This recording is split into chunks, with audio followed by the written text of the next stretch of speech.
Ya, halo pemirsa, apa kabar Anda hari ini? Langsung dari studio IDX Channel Jakarta, saya Prasetyo Wibowo kembali menyapa Anda dalam Market Review, program yang mengupas isu-isu yang menjadi penggerak ekonomi Indonesia.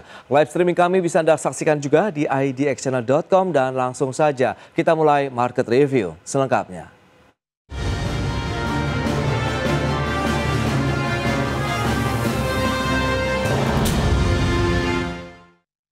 Ya, pemirsa, seperti kita ketahui bersama, pemerintah hingga kini terus berupaya untuk meningkatkan pangsa pasar ekspor Indonesia dan salah satunya melalui negara-negara anggota BRICS, di mana Indonesia sudah menjadi anggota penuh dari BRICS dan hal ini juga didukung dengan posisi BRICS yang juga merepresentasikan 50% populasi dunia dan 35% dari produk domestik bruto global, begitu ya.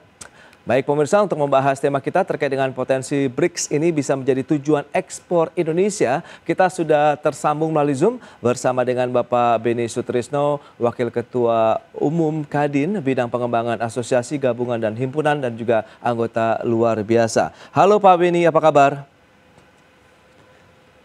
Baik. Baik, terima kasih Pak Beni atas waktu yang disempatkan. Kemudian sudah bergabung juga Pak Wijayanto Samirin, ekonom Universitas Paramadina. Halo Pak Wija, apa kabar Pak?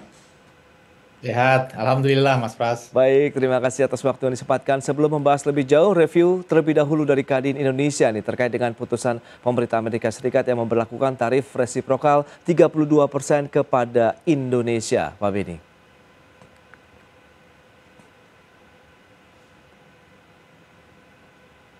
Ya, silakan. Saya kira tarif 32%. Itu kan kita mulai dari Liberation Day pada waktu April ya. Nah, kita harapkan setelah misi dari pemerintah bernegosiasi, memberikan beberapa alternatif agar tarif itu diturunkan. Ternyata kan sekarang masih tetap 32%. Malah ada ancaman kalau anggota BRICS ditambah 10%. Jadi 42%. Nah, tentu ini akan memberikan satu dampak yang cukup signifikan terhadap barang-barang kita yang ke Amerika. Tapi saya sebagai pengusaha yang juga ekspor ke Amerika, sudah beberapa kali bicara dengan pemerintah di sana. Mereka juga tidak ingin membeli dari satu negara, walaupun itu murah, misalnya hanya dari Cina atau dari Vietnam saja. Jadi sumbernya dia tidak mau menaruh kepalanya di satu basket. Jadi dia akan mix sumber supply-nya, dan itu tidak mungkin dia tinggalkan Indonesia. Hanya nanti soal volume mungkin karena kalau kita nggak bisa nurunin tarifnya belum turun, ya mungkin harganya mahal, maka volumenya akan dikurangi. Itu aja. Baik. Nah, dari kacamata ekonom sendiri melihat bagaimana? Justru ini akan menciptakan banyak peluang bagi Indonesia kah? Atau bagaimana Pak Wija? Ya, sebelum ke sana saya ingin mengomentari masalah tarif ya. Saya merasa dan cukup yakin tarif ini nanti akan lebih rendah dari 32%. Jadi ini permainan dan taktik Trump saja. Saya rasa sih mereka sudah memutuskan Indonesia berapa gitu ya, misalnya 25. Tapi tetap diumumkan 32, pengumuman sesungguhnya ditunda 1 Agustus.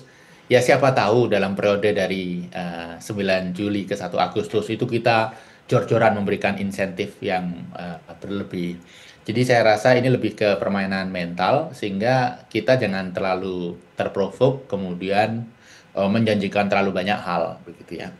Karena seburuk-buruknya Trump, dia pasti mendengarlah perwakilan dari negara lain yang datang bernegosiasi menawarkan sesuatu. Kalau angkanya sama sekali tidak berubah, menurut saya ini sangat keterlaluan. Nah, terkait bagi Indonesia, tarif ini sendiri sebenarnya ini merupakan alarm yang selama ini kita kurang agresif membuka pasar. Nah, ini menjadi alarm bagi kita untuk lebih agresif membuka pasar di luar Amerika. Apakah EU, kemudian anggota-anggota BRICS sendiri yang memang secara ekonomi hampir 50% dunia dan tumbuh secara lebih cepat dari rata-rata dunia. Dan memang kita harus memanfaatkan situasi saat ini, situasi di mana mayoritas negara di dunia itu sakit hati. Jadi orang-orang sakit hati ini lebih mudah kumpul, ngobrol, bicara, menyepakati sesuatu. Contoh kasus, tidak ada dalam sejarah Cina, Jepang, Korea Selatan itu ngumpul. Mereka itu berseteru, apakah itu ekonomi ataupun sejarah perjuangan mereka berseteru. Tapi bisa ngumpul sekarang ini dan intensif sekali. EU-SEPA sudah bertahun-tahun tidak ada ujung pangkalnya. Kita sekarang sangat yakin dalam waktu dekat akan ditandatangani. Jadi ini, Mas Pras, opportunity bagi kita untuk membangun kolaborasi dengan berbagai pihak di luar Amerika Serikat. Wow, ini menarik ya untuk kita cermati analisis yang sudah disampaikan Pak Wija tadi. Nah, Pak Beni, lantas kalau kita cermati dengan KTT BRICS yang sudah usai, kemudian menghasilkan sejumlah kesepakatan strategis atau Leaders Declaration, apakah BRICS ini akhirnya bisa menjadi oase di tengah tekanan tarif yang masuk 32% dari Amerika Serikat, kemudian dinamika dari kondisi geopolitik maupun geoekonomi global juga saat ini nih Pak Beni? Ya, memang ini kan kesempatan yang Pak Wijan katakan tadi. Kita butuh beberapa hal yang harus kita bisa bedakan antara Amerika sama negara-negara BRICS, yang dimana Amerika lebih lengkap ya ekosistem keuangannya, ekosistem logistiknya. Nah, tentu pemerintah Indonesia itu sudah punya sebenarnya lembaga yang khusus untuk ekspor, baik pembiayaan maupun asuransi. Hanya skalanya aja yang masih kecil dan kemampuan. Kita harus empowering, kita punya LPEI, yaitu Lembaga Pembiayaan Ekspor Indonesia. Kita punya Asuransi Ekspor Indonesia ASEI, yang sudah berapa lama sudah ada itu. Cuma memang skalanya memang masih kecil dan itu perlu empowering dari pemerintah untuk menembus pasar di mana ekosistem keuangannya masih belum sempurna seperti Amerika, dan logistiknya mungkin juga masih belum. Dan sebenarnya BI pernah melakukan langkah yang benar itu, yaitu local currency settlement dengan China, dengan beberapa negara. Nah, kalau kita misalnya kita mau ekspor ke Iran, nah Iran kan lagi di-ban oleh Amerika, nggak mungkin dia bayar pakai US dollar. Nah, itu kalau dilakukan seperti BI lakukan dengan China, tentu akan lebih memudahkan ekspor kita, dan pembayaran mereka pasti bisa dilaksanakan sesuai dengan harapan kita. Nah, ini memang waktunya juga kita memperbaiki aturan regulasi di dalam negeri kita. Misalnya impor untuk ekspor atau ekspor, ya kan banyak ekspor ini yang memerlukan menempuh regulasi yang sangat berbelit-belit ya. Nah, itu coba kita perbaiki. Ini sebenarnya wake up call juga gitu ya. Lalu logistik kita di pelabuhan agar dibenahi ongkos-ongkos yang tinggi itu. Itu kesimpulan dari kami. Ya, itu dia bisa menjadi salah satu mungkin trigger juga kita untuk bisa memperbaiki lagi iklim usaha, iklim investasi dengan regulasi-regulasi yang mungkin akan menjadi fokus dari pemerintah, bagaimana menciptakan tadi importasi yang mungkin memudahkan, karena kita tahu juga sudah ada kebijakan deregulasi yang sudah dilakukan oleh pemerintah sebelumnya begitu ya Pak Wija dan Pak Beni. Tapi kita akan bahas lebih jauh lagi di segmen berikutnya seperti apa sih BRICS ini buat Indonesia, dan pemirsa tetaplah bersama kami.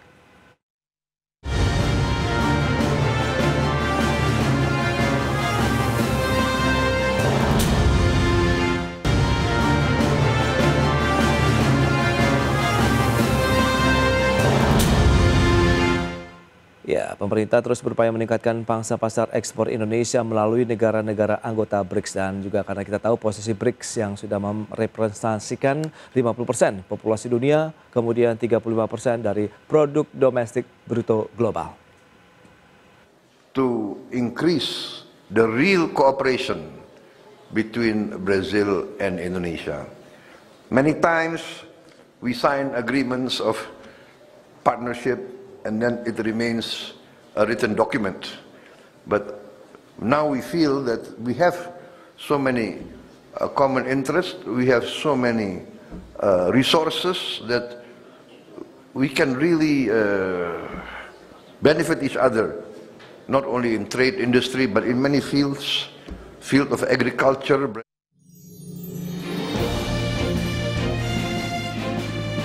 Demikian pernyataan Presiden Prabowo Subianto bersama Presiden Brasil Lula da Silva terkait peningkatan potensi kerjasama di berbagai bidang antara Indonesia dengan negara-negara anggota BRICS termasuk Brasil. Langkah ini sekaligus sebagai upaya meningkatkan peluang ekspor produk Indonesia ke negara-negara anggota BRICS di tengah penetapan tarif resiprokal 32% oleh pemerintah Amerika Serikat. Pertemuan tingkat tinggi BRICS telah menghasilkan sejumlah kesepakatan strategis yang tertuang dalam Leaders Declaration. Pertama, komitmen untuk memperkuat multilateralisme dan mendorong reformasi tata kelola global, promosi perdamaian dan keamanan internasional, serta stabilitas global. Kedua, pendalaman kerjasama ekonomi, perdagangan dan keuangan internasional. Yang ketiga, perubahan iklim dan pengembangan pembangunan berkelanjutan yang adil dan inklusif. Dan yang keempat, penguatan kemitraan untuk memajukan pembangunan manusia, sosial, dan budaya. Berbagi sumber IDX Channel. Baik, pemirsa, kita lanjutkan kembali perbincangan bersama dengan Bapak Beni Sutrisno, Wakil Ketua Umum Kadin Bidang Pengembangan Asosiasi Gabungan dan Himpunan dan juga anggota luar biasa, kemudian juga Bapak Wijayanto Samirin, Ekonom Universitas Paramadina. Baik, nah mencermati dengan statement yang tadi sudah disampaikan ini Pak Wija, kemudian juga Pak Beni, menarik begitu bahwa selain dengan negara-negara anggota BRICS begitu sebagai tuan rumah, juga Indonesia nampaknya mencoba menjalin hubungan yang lebih erat lagi begitu dari beragam bidang termasuk ekonomi, kemudian agriculture, teknologi dan lain-lain. Menurut Anda Pak Wija, apakah ini akhirnya menjadi satu langkah strategis, menjadi suatu pondasi awal yang tengah kita bangun, yang tengah pemerintah bangun begitu Pak Wija?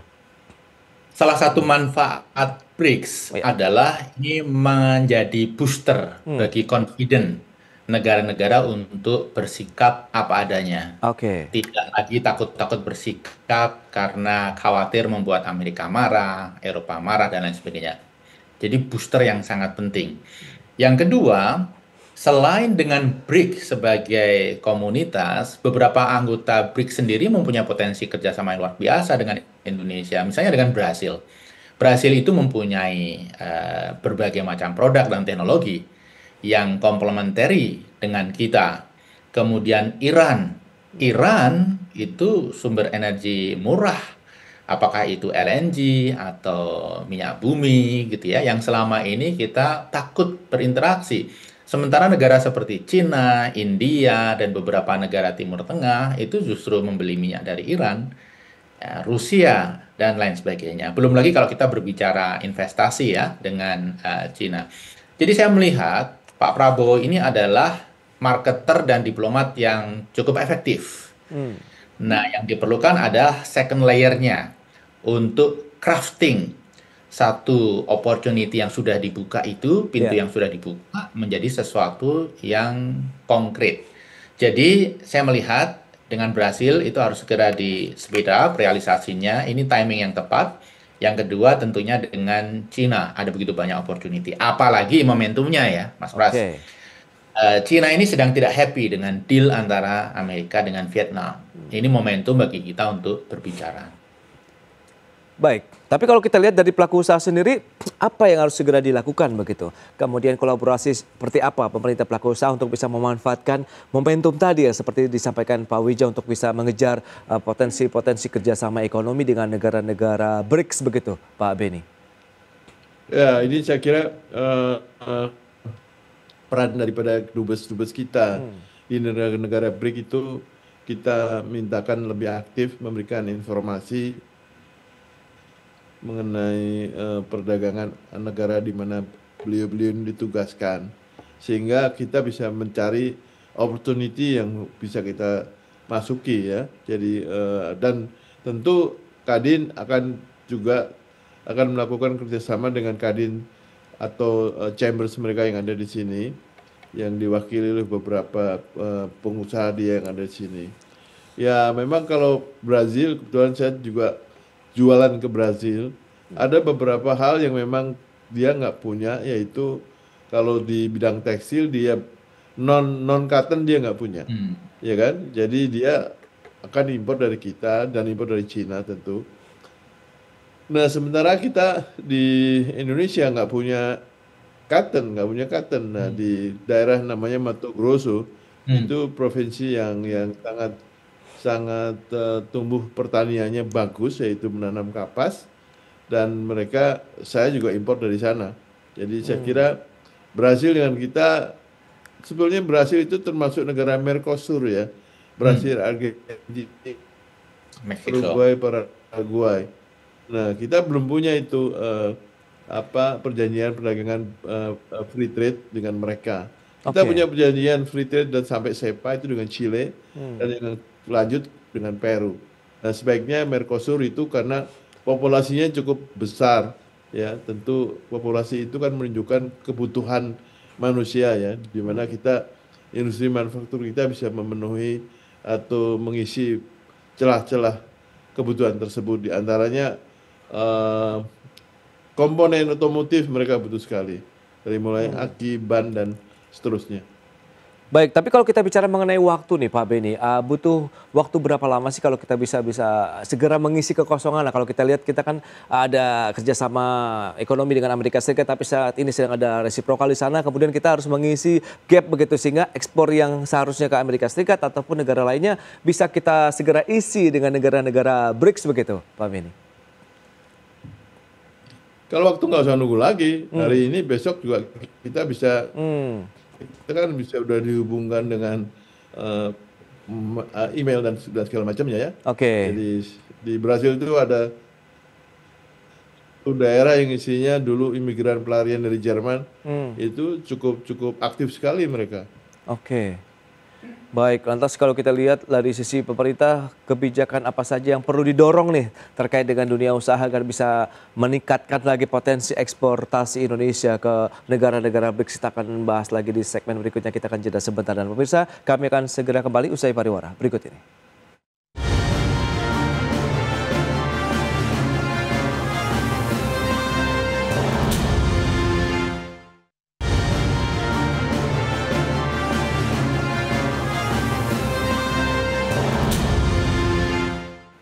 Ya, terima kasih Anda masih bergabung bersama kami dalam Market Review. Baik, kita lanjutkan kembali perbincangan bersama dengan Bapak Wijayanto Samirin, kemudian juga Bapak Beni Sutrisno. Nah, Pak Wija, kalau kita lihat dan kita cermati komitmen dan kesepakatan yang sudah diambil oleh para pemimpin ataupun negara-negara yang menjadi anggota BRICS sendiri, bagaimana menurut Anda terkait mendorong reformasi tata kelola global, ada promosi perdamaian dan keamanan internasional, stabilitas global juga begitu, Pak Wija? Ya. 4 poin itu adalah 4 poin yang lengkap ya. Kalau 4 poin itu berhasil diwujudkan, maka prosperity di dunia ini otomatis akan terwujud. Nah, saya ingin meng-highlight yang terkait dengan ekonomi. Kita sekarang melihat ya, ada begitu banyak institusi ekonomi yang dibuat pasca Perang Dunia Kedua, juga pasca 71 ketika Nixon gitu ya menyetop link US dollar pada peggam emas. Itu organisasi-organisasi yang sekarang menjadi tidak berfungsi seperti WTO dan lain sebagainya. Nah, ketidakberfungsian itu justru diciptakan oleh para promotornya. Nah, sehingga dunia ini butuh alternatif. Jadi BRICS ini bisa muncul sebagai kekuatan yang sifatnya alternatif, sehingga Amerika itu tidak semena-mena terhadap berbagai institusi yang sebenarnya sudah sangat berjasa bagi dunia ini. Apakah World Bank, IMF, ini kan sekarang dipertanyakan efektivitasnya karena unilateralismenya Amerika.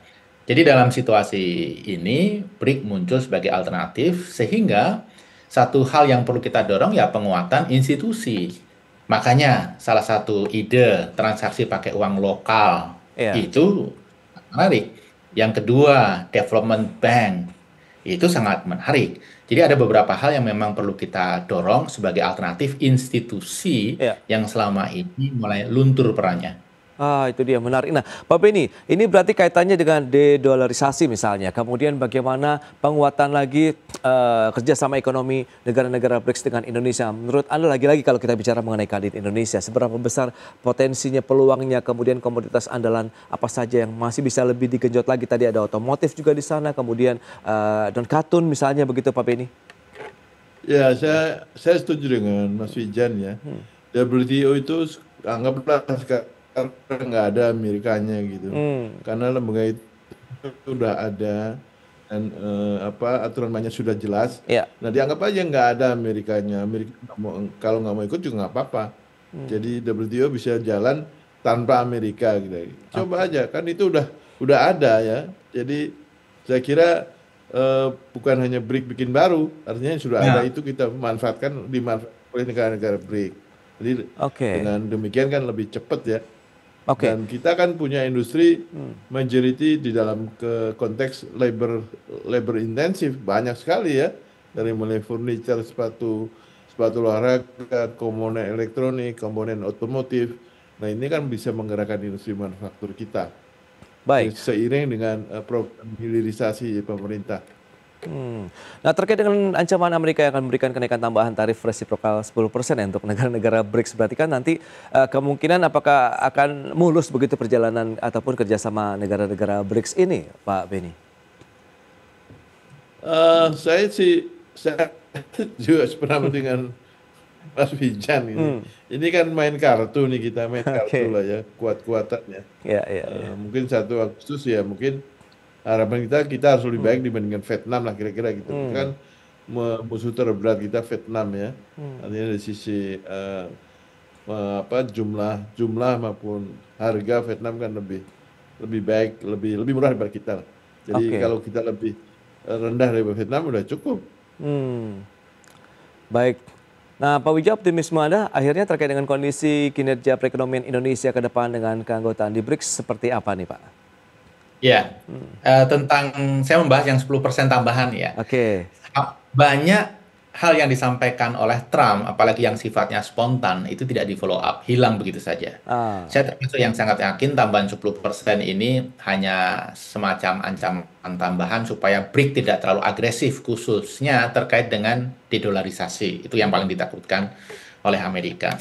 Nah, kembali ke pertanyaan Mas Pras, masalah efektivitas. Boleh kita menjalin kerjasama dengan negara lain, boleh kita punya FTA yang sangat menguntungkan bagi kita. Tetapi kunci sukses kita itu sebenarnya adalah daya saing kita. Bagaimana pemerintah memastikan iklim berusaha, iklim investasi kita bagus, nggak ada premanisme, deregulasi dijalankan dengan benar.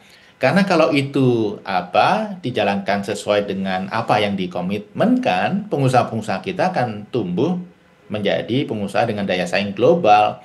Jadi pengusaha-pengusaha kita itu paling tangguh, dengan situasi berat seperti ini aja masih bisa bertarung. Apalagi kalau iklimnya diperbaiki, apalagi kalau disupport penuh oleh pemerintah. Jadi penguatan internal ini satu yang paling penting yang seringkali overlook. Kita terlalu fokus kepada hal-hal yang di luar diri kita. Baik, itu dia menarik juga ya. Penguatan internal juga harusnya menjadi fokus dari pemerintah. Selain kita mencoba menghadapi tantangan global dengan upaya negosiasi yang masih terus dilakukan, penguatan potensi kerjasama ekonomi dengan negara-negara lain termasuk BRICS di dalamnya. Baik, Pak Beni, Pak Wijaya, waktu sayang sekali terbatas ini. Terima kasih banyak atas informasi, update dan juga insight yang sudah diberikan kepada pemirsa IDX Channel pada hari ini. Selamat melanjutkan aktivitas Anda kembali. Salam sehat, sampai berjumpa kembali. Pak Wijaya, Pak Beni, terima kasih. Terima kasih Mas Pras, terima kasih. Terima kasih. Baik pemirsa, jangan beranjak dari tempat Anda karena sesaat lagi kami masih akan kembali dengan tema menarik lainnya, menilik rencana pemungutan pajak perdagangan elektronik. Market Review segera kembali.